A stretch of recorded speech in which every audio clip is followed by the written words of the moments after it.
오늘은 2020년도 추수감사 주일 예배로 시간 하나님 앞에 영광을 올려드리겠습니다. 모든 것이 다 감사하고 늘 감사해야 되지만 추수감사 주일은 더더욱 감사를 생각하는 그런 절기인 것 같습니다. 추수감사 주일이 생기게 된 그 유래 한 번 더 말씀을 드리죠. 1620년도에 영국에서 종교의 자유를 얻고자 청교도들 120명이 배를 타고 런던을 출발해서 대서양을 건너서 미국 땅에 도착을 합니다. 9월 달에 출발해서 2달 넘게 걸려서 12월 초순쯤에 도착을 합니다. 추운 겨울을 무사히 지난 다음에 그 다음 해 봄에 인디안들의 도움을 받아가면서 농사를 시작을 합니다. 그리고 가을에 추수해서 그 청교도들과 또 도와준 인디안들과 함께 추수감사 예배를 11월 중에 드립니다. 그것이 1621년 11월에 추수감사 예배를 드려서 그러면서 이제 추수감사 주일이 그때로부터 시작이 돼서 전 세계 모든 교회들이 11월 중에 추수감사 예배를 드리고 있습니다. 감사를 특별히 생각하는 그런 절기인데 우리는 사람입니다. 인간, 사람입니다. 그런데 사람은 이렇게 직립보행을 하고 말을 하고 또 밥을 먹고 살고 그러면서 사람이 아니고 사람은 사람으로서의 어떤 격이 있어야 됩니다. 그것을 우리는 뭐라 그런가 하면 그것을 인격이라 그렇게 얘기하기도 하고 혹은 품격이라 그렇게 이야기를 합니다. 사람으로서의 격이 필요하다라는 거예요. 그러니까 사람은 인격이 있어야 사람이고 또 인격이 있어야만 사람으로 그렇게 볼 수가 있는 거예요. 여러분 짐승 개에게도 격이 있습니다. 개에게는 인격이 필요 없습니다. 개에게는 그냥 개격이 필요한 거예요. 뭐 개격이라는 말이 있는지 모르겠지만 뭐 개견자를 써서 뭐 견격이라 그래야 될지 뭐 그런 말이 있는지 없는지 모르겠지만 어쨌든 개는 개의 격이 있어야 되는 거예요. 그러면 개의 격이 뭘까요? 개의 격은 그냥 배고프면 먹고 졸리면 자고 또 누군가 낯선 사람이 오면은 지저대고 이것이 개의 격입니다. 개에게는 그 이상도 필요 없고 그 이하도 더도 필요 없는 거예요. 그렇게만 있으면 되는 겁니다. 근데 사람은 그렇지 않습니다. 사람은 배고프면 먹고 피곤하면 자고 낯선 사람이 오면 짖고 그거는 인격이 아닌 겁니다. 그건 개격이지 인격이 아닌 거예요. 사람은 인격이 있어야 사람인 겁니다. 그리고 인격이 있을 때 사람이다, 인간이다 그렇게 얘기를 할 수 있는 거예요. 그러면 사람이 가질 수 있는 그런 인격 내지는 품격은 뭐가 있을까라고 이렇게 볼 때 이런 것이 있다고 볼 수 있어요. 예를 들면 사람은 책임도 질 줄 알고 의무도 감당할 줄 알고 그리고 고마운 것은 고마워할 줄 알고 미안한 것은 미안해할 줄 알고 참을 줄도 알고 용서할 줄도 알고 베풀 줄도 알고 기다릴 줄도 알고 이것이 인격인 겁니다. 이것이 사람의 품격인 거예요. 그리고 그 인격과 품격에다가 더해서 하나님을 알고 그리고 예수 그리스도를 믿음의 주님으로 믿고 고백하면은 더 없는 완벽한 인간이 되는 거죠. 그러니까 우리 사람은 밥만 먹고 해서 산다고 해서 다 인간이 아니라 그런 인격과 더불어서 하나님을 알고 예수 그리스도를 믿는 믿음이 더해질 때 온전한 인간이다. 온전한 인격체다라고 그렇게 이야기를 할 수가 있는 겁니다. 그런데 그 여러 가지 그 인간의 그 품성 가운데 어떤 그 인격의 내용들 가운데 가장 중요한 것이 이제 감사라고 보는 겁니다. 고마워하는 마음.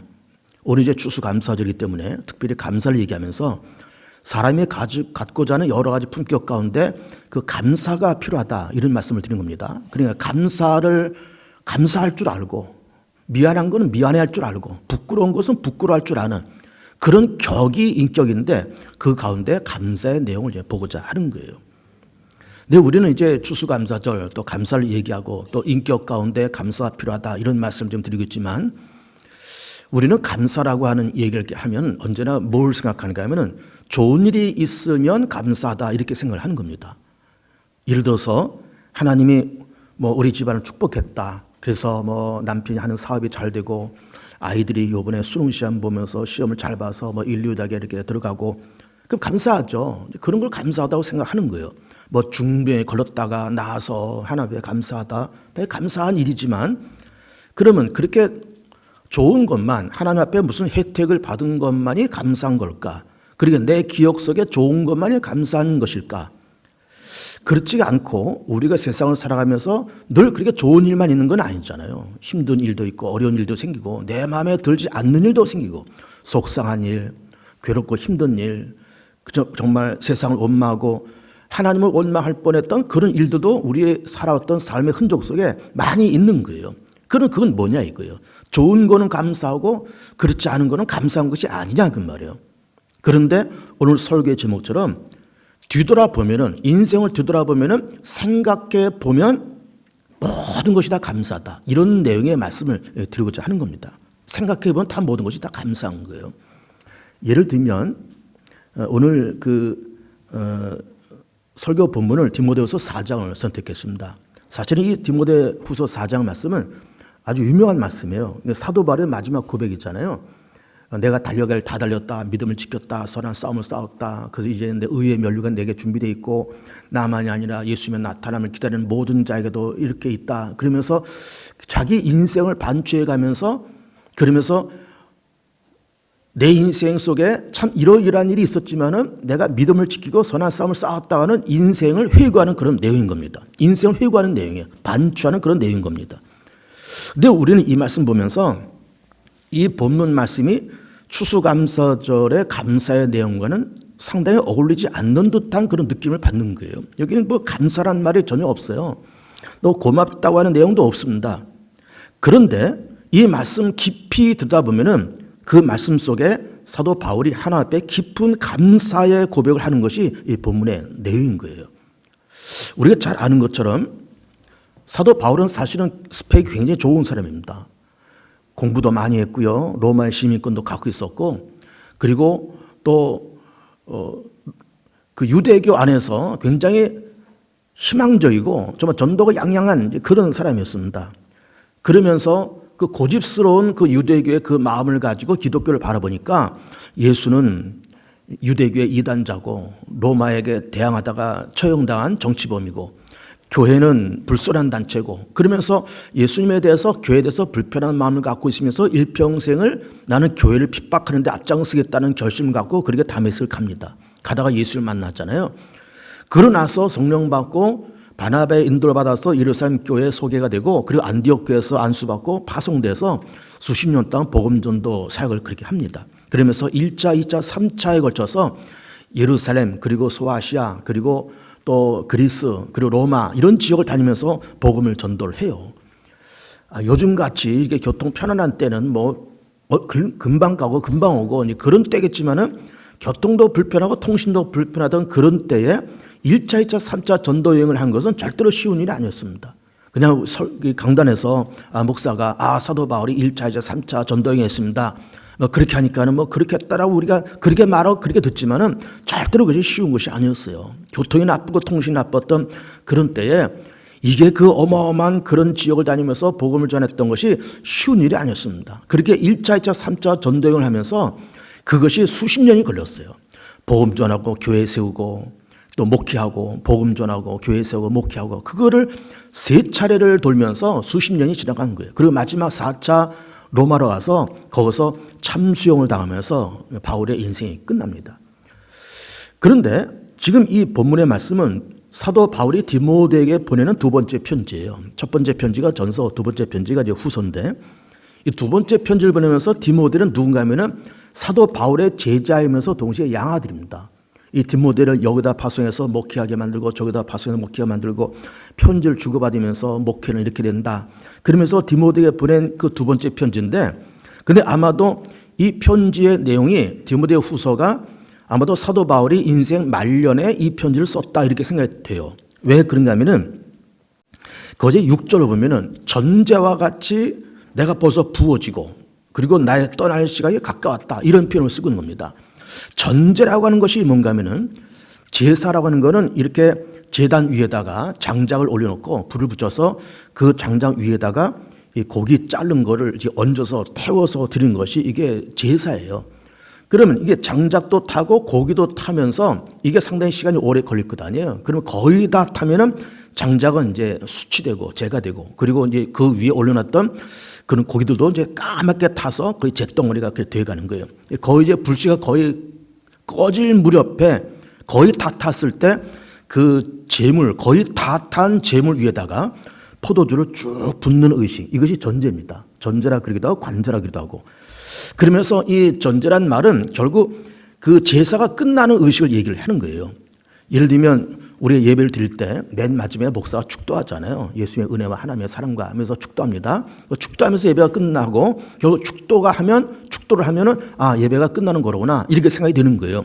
그처럼 전제와 같이 내가 벌써 부어졌다는 것은 제사의 마지막에 전제인 것처럼 사도 바울도 자기의 인생의 마지막이 얼마 남지 않은 것을 이렇게 내다보는 거예요. 아마도 1차, 2차, 3차 전도 여행을 끝나고 마지막 4차에 로마로 들어가면서 아마 이 편지를 썼을 거다, 이렇게 보는 겁니다. 그러면서 나의 떠날 시간이 가까웠다. 그러면서 로마에 들어가서 내가 재판받고 아마 사형당할 거라고 하는 거를 아마 짐작을 했던 것 같아요. 물론 사형당했습니다. 그래서 목이 잘려지는 참수형을 당해서 사도 바울의 인생이 끝나요. 근데 그렇게 자기 인생이 끝날 거를 내다보면서 뭐라고 고백하는가 하면 나는 선한 싸움을 싸우고 달려가기를 마치고 내 믿음을 지켰다, 이런 얘기를 하고 있는 겁니다. 근데 이 말씀이 아까도 말씀드린 것처럼 사도 바울의 마지막 고백이면서 동시에 이 말씀 깊이 들여다보면은 내가 인생을 이렇게 수십 년을 살고 그리고 1차, 2차, 3차에 걸쳐서 내가 복음 전하고 교회를 세우면서 지금까지 왔는데 모든 것이 다 감사하다, 생각해보니까 다 감사해, 이 고백을 지금 하고 있는 겁니다.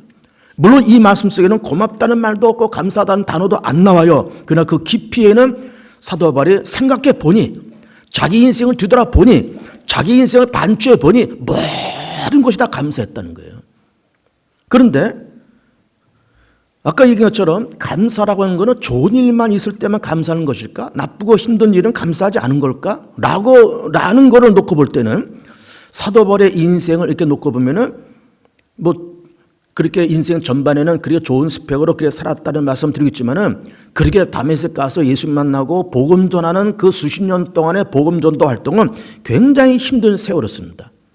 얼마나 힘든 시간이었는가 하면은 고린도 후서 11장 보면은 바울이 이렇게 고백합니다. 얼마나 그렇게 고생을 많이 했는지, 내가 40에 하나 감한매를 5번 맞고 태장을 3번 맞고 일주일을 바닷속에서 표류하고 먹지 못하고 자지 못하고 굶주리고, 그리고 또 동족의 위험, 이방인의 위험, 그리고 들의 위험, 광야의 위험, 그걸 다 당하면서 그래 마음고생을 했다는 것을 그렇게 고백을 하고 있습니다. 이게 고린도후서 11장에 나오는 말씀이에요. 근데 거기서 보면은 40에 하나 감한매를 5번 맞았다는 거예요. 여러분 40에 하나 감한매가 뭔지 압니까? 아마 이것도 이 유대 사회 아니면 이 로마 사회에서 그 많은 어떤 법적인 집행을 통해서 얻은 노하우인 것 같아요. 그 법적인 집행을 하면서 어떤 사람을 이제 40대를 때리라 무슨 어떤 벌을 내리면서 요즘간 징역 10년, 징역 5년 이렇게 그 형을 언도하지만은 아마 그때도 형을 언도하고 동시에 뭐 매를 몇 대 때려라, 뭐 40대다, 50대다, 100대다 아마 이런 걸 얘기를 했던 것 같아요. 그럼 예를 들어서 50대를 때리잖아요. 50대를 때리면 사람이 죽는 경우가 아마 종종 생겼던 것 같아요. 그러면서 오랜 동안의 형법을 이렇게 지내오면서 평균적으로 사람이 40대를 넘어가면은 죽는다라고 하는 것이 경험적으로 이렇게 있었던 것 같아요. 그래서 사람을 이렇게 형벌을 내리지만은 죽기까지는 때리지 말자. 죽기 직전까지만 때리자. 그래서 40대까지 때리면은 대부분 죽으니까 40에 하나를 감한 매를 때린 거예요. 39대를 때린 거예요. 그럼 그게 무슨 말인가 하면은 죽기 직전까지 때린다 그 말이에요, 여러분. 여러분 이게 얼마나 비참한 겁니까? 죽기 직전까지 맞는다? 거의 실신해서 그냥 눈물, 피, 그냥 뭐 이렇게 토하고 이거를 죽기 직전까지 39대를 이렇게 때린다는 거예요. 그거를 5번을 맞았다는 거예요. 그렇게 고생을 했다는 거예요. 여러분 사람이 맞는다는 걸 생각해 보세요. 이게 굉장히 아픈 것도 아픈 거지만 수치스러운 겁니다. 내가 누구한테 맞았다? 이게 굉장히 수치스러운 거예요. 그리고 자존감이 무너지고요. 자격지심도 생기고요. 굉장한 겁니다. 그런데 그런 죽기 직전까지의 매인 41 감염매를 5번 맞고 태장 맞고 뭐 표류를 하고 그런 고생을 했다는 겁니다. 그런데 그런 고생을 했지만은 여기 말씀 보면서 내가 인생을 반추해 보니 그렇게 힘들고 어려운 때에도 생각해 보니까 감사했다 그 말이에요. 생각해 보니까 다 감사했다. 왜 감사했을까? 생각해 보세요. 바울이라는 인물을 여러분 생각해 보세요. 신약성의 거의 절반을 사도 바울이 썼습니다. 그리고 각종 은사를 다 받은 사람이고 그리고 하나님이 계신 천상의 세계 그 셋째 하늘을 갔다 온 사람이에요. 그러니까 그렇게 사회적으로도 스펙이 화려한 사람이 영적인 경험도 엄청난 경험을 했으니까 그냥 뭐 세상적인 경험과 영적인 경험을 충만히 한 사람이에요. 그러면서 대사도가 됐습니다. 신약성의 거의 절반은 바울이 썼어요. 그러면서 그렇게 대사도로 우린 기억하고 그 바울을 우리가 존경하다 그랬지만은 그렇게 대사도가 되기까지 그냥 된 것이 아니라 그렇게 과거에 매 맞고 41 감염매를 5번 맞고 태장을 맞고 죽을 고비를 거치고 쫓겨다니고 심지어 어떤 일까지 있었는가 하면은 바울이 예루살렘으로 들어간다라는 소식이 이제 예루살렘 사회에 전해지니까는 바울을 죽이기 전까지는 먹지도 않고 마시지도 않겠다고 단식 투정한 사람이 40여 명씩이나 있었다는 거예요. 그러니까 이 유대교 안에서는 바울은 이단자고 반역자예요. 유대교 입장에서는. 그러니까는 유대교에서는 바울을 죽이려고 이를 갈겠죠. 그 예루살렘에 들어온다는 소식 듣고 40명이 단식 투정을 했다는 거예요. 바울을 죽이기 전까지는 먹지도 않는다, 마시지도 않는다. 그런데 그런 위협이 있다는 걸 알면서도 바울이 예루살렘에 들어가요. 근데 죽지 않았어요, 여러분. 그렇게 고생하면서 인생을 살면서 인생 말년에 디모데후서 4장을 지금 쓰고 있는 겁니다. 나는 달려갈 일 다 달렸다. 그러나 나는 믿음을 지켰고 나는 선한 싸움을 싸웠다. 그러면서 그 당시 바울이 이 편지를 쓸 그때 정말 대사도가 되고 1차, 2차, 3차 걸치면서 교회를 세우고 대사도가 되기까지 그동안에 뭐 41 감염매를 몇 번 맞고 고생하고 파손 나오고 그런 여러 가지 고생이 그것이 합력해서 오늘의 내가 됐다고 하는 것을 깨달으면서 뒤돌아보니까 생각해보니까 모든 것이 다 감사하다 이런 고백을 지금 본문에서 하고 있는 겁니다. 생각해보니까 다 감사하다 그런 이야기예요. 여러분 우리나라도요. 여러분 우리나라 지도를 한번 이렇게 보세요. 세계 전도를 한번 펼쳐놓고 우리나라 한번 쳐다보세요. 한반도를 보세요. 이제 나라마다 이 세계 전도를 만들 때 항상 자기네 나라를 지도 한 복판에 놓고 지도를 만듭니다. 그래서 유럽에서 나온 지도, 미국에서 나온 세계 전도는 대부분 대서양을 가운데 놓고 그리고 아시아를 맨 오른쪽에 이렇게 놨어요. 그러나 우리나라나 이 동양권에서 만든 세계 지도는 태평양을 중심으로 해서 세계 전도를 만듭니다. 왜 그런가 하면은 자기네 나라가 지도 한가운데 있기를 원하기 때문에 그래요. 그러니까 유럽에서 나온 지도, 미국에서 나온 지도는 대서양의 중심이고 아시아권에서 나온 지도들은 태평양의 중앙이에요. 그런데 어쨌든 이 아시아권은 이제 이 아시아권이 세계에 알려진 거는 그리 오래된 일이 아니에요. 그래서 이 중세 시대만 해도 세계라고 하는 그 지역은 대서양을 중심으로 해서 유럽과 그리고 아메리카 대륙 일부, 아프리카 북부 일부 이것만이 세계였습니다. 그러면서 세계 지도를 그린 거예요. 지금도 세계 지도를 대서양을 중심으로 해서 그림을 그리는 거예요. 그렇게 그런 지도를 놓고 보면은 우리 한반도와 일본, 그 중국은 어딘가 하면은 맨 오른쪽에 있어요. 그래서 극동이라는 겁니다. 우리나라 일본을 극동이라는 거예요. 맨 오른쪽에 있으니까. 거기다 나라가 이 한반도가 그리 크지 않아서 맨 오른쪽에 그냥 꼬리점 딸랑 달려있는 거예요. 이게 한반도예요. 그리고 그 작은 나라 한반도가 오른쪽에는 일본이라는 나라가 있죠. 왼쪽에는 중국이 있죠. 그 위에는 몽골이 있었죠.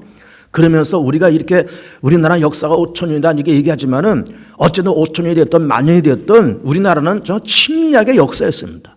일본한테 침략당하고 투닥거리고 중국이 침략하고 투닥거리고 여러분 조선시대 인조가 그 후금 홍타이지 앞에서 309고도를 했다고 하는 얘기는 유명한 얘기 아닙니까? 309고도. 그 차가운 겨울날 한강 얼음판 위에서 후금 왕 홍타이지에게 309고도 3번 절하고 머리를 땅바닥에 쿵쿵 9번 찢는 그런 의식을 했습니다. 얼마나 비참하게 살았습니까? 우리 한반도가 몽골한테 침략받아가지고 50년 이상 우리가 몽골의 지배를 받았어요. 지금 몽골은 참 형편없는 나라인데 그런 나라한테도 우리가 정복당해서 수십 년을 그렇게 정복당했어요. 그렇게 고생을 많이 했습니다. 여러분, 우리나라가 미국하고도 전쟁한 거 아닙니까? 우리나라가 프랑스하고도 전쟁을 했었어요, 여러분. 우리 이제 저 강화도에 가면은 초지진, 덕포진, 뭐 광성보 이런 그 포진지가 있습니다. 그 포진지가 뭔가 하면은 미국하고 싸운 그 자리가 포진지예요. 불과 100여 년 전에 우리가 미국하고도 싸웠다니까요. 프랑스하고도 싸웠어요, 여러분. 여러분, 우리가 이제 이렇게 여기 김포에서 강화도 쪽으로 가면은 강화도가 건너기 직전에 오른쪽에 거기 문수산성이 있습니다. 요즘은 거의 잘 만들어놔서 거기에 유원지 비슷하게 만들어놨지만 그 문수산성이 뭐 했던 자리인지 압니까? 프랑스 군대하고 싸웠던 자리예요. 그러니까 우리가 프랑스하고도 전쟁을 했고요. 미국하고도 전쟁하고 뭐 일본, 중국은 말할 것도 없고 몽골의 침략도 받고 침략을 당한 그런 역사가 우리 속에 있습니다. 그런데 그 작은 한반도가 그 열강들과 싸우고 이리 터지고 저리 터지면서 그래도 이 나라가 살아 버텼어요. 살아 버텼습니다. 그리고 우리는 지난 세기 20세기 때 별별 일 다 있었습니다. 일제강점기 36년, 그리고 6.25 전쟁, 그리고 군사정권, 11.6 사태, 그리고 97년도 IMF 외환위기, 그런 여러 가지 역사를 거치면서 그렇게 침략당하고 줄이고 배고프고 그랬던 이 작은 나라가 어쨌든 그래도 살아내려고 살아 버티려고 막 몸부림치면서 우리도 한번 잘 살아보자 몸부림을 치면서 지금 여기까지 온 거예요. 여러분, 우리나라가 지금 2020년도 지금 우리나라가 선진국이라는 사실 여러분 압니까?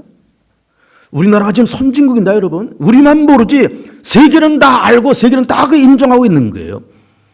여러분, 이제 외국에서 심지어 잘 산다고 하는 유럽에서도 우리 대한민국을 와보고 서울을 와보면 깜짝 놀라는 거예요. 서울의 지하철 시설, 빌딩들, 서울 시민들의 문화, 살아가는 생활 수준 깜짝 놀랍니다. 지방을 가면 더 말할 것도 없고 대한민국이 이렇게 잘 살고 이렇게 깨끗하고 이렇게 시민의식이 높고 이렇게 문화가 높은 나라라고 하는 것을 아프리카 그런 흑인들이 감탄하는 것이 아니라 선진국이라는 말하는 유럽 사람들이 와서 감탄하는 거예요. 감탄합니다, 여러분. 우리나라 선진국이에요, 여러분. 잘 사는 나라입니다. 여러분, 세계 전부 200여 국가가 있는데 200여 국가 가운데 우리나라의 경제 규모가 몇 등인 줄 압니까? 10번째예요. 그 10번째라는 것은 뭐예요? 우리나라가 전 세계 5% 안에 드는 나라라는 거예요. 5%. 여러분, 학교 다닐 때 공부할 때 반에서 5% 안에 들었어요? 5% 안에 들었습니까? 여러분, 우리 반에서 5% 안에 들면 공부 잘하는 애라 그랬습니다. 우리 과거에 뭐 중학교, 고등학교 다닐 때 한 반에 50명, 60명 그렇게 있었잖아요. 그 50명이면은 50명이 5%면은 1등 내지 2등 내지 3등 한다는 거 아니에요? 공부 잘하는 거예요. 5% 안에 들면 공부 잘하는 거예요. 우리나라가 지금 그런 나라가 됐습니다. 그런데 그런 나라가 되기까지 우리는 과거에 불과 100여 년 전만 해도 미국과 싸우고 프랑스하고 싸우고 일본에 침략받고 중국한테 터지고 인조가 한강 바닥에서 그 잠실 석촌호수가 있는 자리가 거기에요. 인조가 머리를 이렇게 한강 바닥에다 머리 쾅쾅 찧은 자리가 바로 거기에요. 홍타이자한테 그렇게 절을 했습니다. 그런 수모를 받고 그런 아픔을 겪었던 우리인데 어쨌든 한번 살아보자라고 그 와중에도 낙심하지 않고 또 기독교가 1884년에 이 기독교가 이 한국 땅에 들어오면서 조선 땅에 들어오면서 믿음의 사람들이 기도하고 금식하고 기도원에 들어가서 기도하고 하나님께서 위에서 은혜 베풀어 주시면서 그러면서 그 어려운 시절을 다 지나가면서 그 어려운 일들이 겹치고 겹쳐서 오늘 2020년도에 대한민국이 만들어진 거예요. 그냥 만들어진 것이 아닙니다. 절대로 그냥 된 것이 아니에요. 로마서 8장을 보면 이렇게 말씀이 기록되어 있습니다. 하나님을 사랑하는 자, 그의 뜻대로 부르심을 입은 자들에게는 모든 것이 합력하여 선이 된다는 거예요. 다른 사람은 모르고 하나님을 사랑하는 자는, 그 택함 받은 자는 합력해서 선이 된다는 거예요. 선이라는 건 뭐예요? 좋은 거라는 거잖아요. 하나님의 아름다운 작품이라는 거잖아요. 과거에 어려운 일이 있었습니다. 좋은 일도 물론 있었고 힘든 일이 있었어요. 그런 것이 뭉쳐서 그것이 선이라고 하는 그 작품을 만드는 밑거름이 된다 그 말이에요. 그러니까 우리나라 얘기를 좀 했지만은 우리나라 지금 2020년을 지나가면서 세계 5% 안에 드는 그런 나라가 되었고, 그래서 이만큼 잘 사는 선진국으로 올라오기까지는 그런 아픔의 시간들이 있었고, 일제강점기, 6.25 전쟁, 잿더미, 그것이 그냥 잿더미로만 끝난 것이 아니고 일제강점기로만 끝난 것이 아니라 그것이 오늘 대한민국이 있기까지의 밑거름이 됐다 그 말이에요. 일제강점기 밑거름이 됐고, 또 6.25 전쟁 밑거름이 되고, 군사정권, IMF 위안위기 다 밑거름이 되어서 오늘의 2020년도에 대한민국이라는 그림이 그려졌다 그 말이에요. 사도 바울이라는 인물이 어느 날 갑자기 이렇게 튀어나온 것이 아니라 고생하고 40에 하나 감하면 5번 맞고 태정 맞고 금식하고 이렇게 줄이고 목마르고 그런 것이 밑거름이 돼서 바울이라는 주출한 인물이 만들어졌다라고 하는 거예요. 놀라운 얘기입니다. 합력해서 선이 되는 거예요. 하나님을 사랑하는 자는 그렇게 된다는 거예요. 하나님의 뜻대로 부르심을 입은 자들에게는 합력하여 선이 된다는 거예요. 믿지 않은 자들은 모르겠습니다. 선이 될지 뭐가 될지 모르겠지만 적어도 우리는 믿는 사람들이고 택함받은 사람이라 그러면 하나님께서 택함받은 사람들은 합력해서 선으로 만들어 가시겠다고 약속을 하시고 있는 겁니다. 놀라운 얘기입니다. 그래서 우리는 이렇게 우리도 개인적으로 살아왔던 삶의 시간들 한번 이렇게 반추해 보세요. 힘든 시간이 왜 없었겠습니까? 그러니까 좋은 것만이 감사가 아니란 말이에요. 힘든 것도 있었습니다. 괴로운 일들, 속상했던 일들, 남편의 사업에서 다 말아먹고 애들이 말썽 부리고 나가서 사고치고 돈 까먹고 대학 들어가서 공부해서 좀 잘 살아 그랬더니 나가서 사고치고 돈이나 까먹고 그래도 아팠던 기억들이 많이 있는 거예요.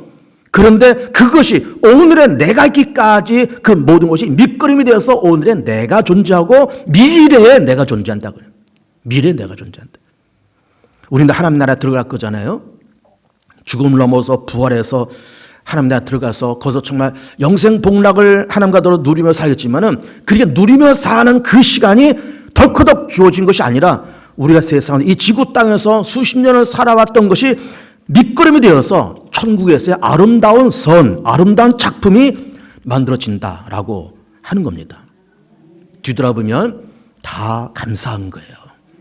이 또한 지나가리라 그렇게 얘기했고 또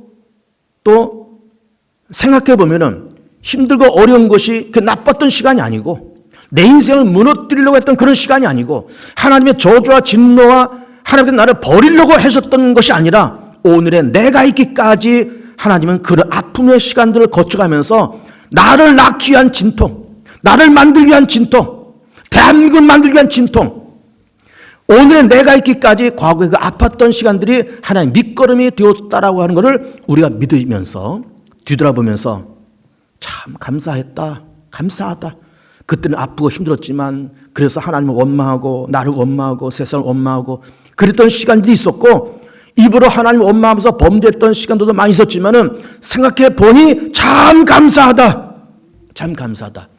그렇게 고백할 수 있는 그런 여러분들이 꼭 되시길 바라고 합력해서 선이 되어가는 여러분의 복된 삶 되시기를 축복합니다.